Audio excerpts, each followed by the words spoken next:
Hey guys, welcome to channel. आप सभी का स्वागत है आपका अपने यूट्यूब चैनल पे। ऑल ऑफ चैनल को सब्सक्राइब कर लीजिए और बेल आइकन वाला बटन प्रेस कर दीजिए।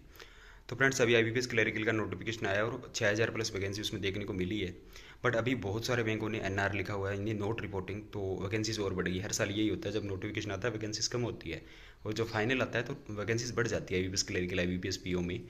तो जब फाइनल आएगा तो वैकेंसीज इसमें ऐड हो जाएगी। अभी जो स्टूडेंट को डाउट आ रहा है कि सर जो कंप्यूटर सर्टिफिकेट है उसको लेके डाउट आ रहा है कि सर कौन सा सर्टिफिकेट चाहिए, क्या मैंडेटरी है, कौन सा होना चाहिए। तो देखो यार, इसमें सिर्फ ये लिखा हुआ है कि कंप्यूटर का नॉलेज आपके लिए मैंडेटरी है, कि कंप्यूटर का नॉलेज आपको होना चाहिए और उसमें आपके पास एक सर्टिफिकेट होना चाहिए। आपके पास एक डिप्लोमा हो सकता है, जो 3 या 4 महीने का डिप्लोमा होता है वो वाला हो सकता है, एक सर्टिफिकेट हो सकता है, या आपने 10th क्लास में या 12th क्लास में या ग्रेजुएशन में कहीं ना कहीं कंप्यूटर पढ़ा है सब्जेक्ट के रूप में, तो वो सब्जेक्ट आपका वहाँ पे चल जाएगा।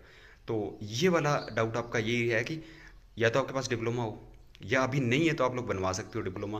वो आप कंप्यूटर वालों से कांटेक्ट कर लेना है तो आपको मिल जाएगा वहाँ से।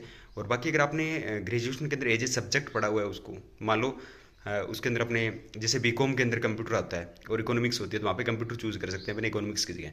तो अगर आपने कंप्यूटर किया है तो आपको कोई ज़रूरत नहीं है डिप्लोमा की, क्योंकि आपने ग्रेजुएशन भी पढ़ा है, 11th में पढ़ा है, +2 में पढ़ा है, तो वो सारी चीज़ें आप लोगों की कंप्यूटर के अंदर ही थी।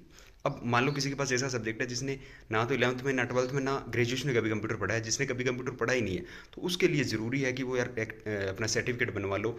और बाकी आपको कंप्यूटर का नॉलेज होना चाहिए, आपको ऑन ऑन कैसे होता है कंप्यूटर में। अगर आपको बोल दिया एक्सेल पे सीट बना दो, फॉर्मूलेज डाल दो, तो वो कैसे डाल दें, वो सारी चीज़ें आनी चाहिए यार आपको। आप एक बैंक में काम करने जा रहे हो तो ये चीज़ें आपको मैंडेटरी है। बट इसका लोड अभी नहीं लेना आपको, जब आपका सिलेक्शन होगा 1 अप्रैल को आपका रिजल्ट आएगा, उसके बाद आप लोगों को कंप्यूटर का नॉलेज होना जरूरी है। बट सर्टिफिकेट आपके पास होना चाहिए, ये चीज़ ध्यान रखना। अगर कोई और डाउट हो तो कमेंट सेक्शन में पूछ लेना। Thank you guys.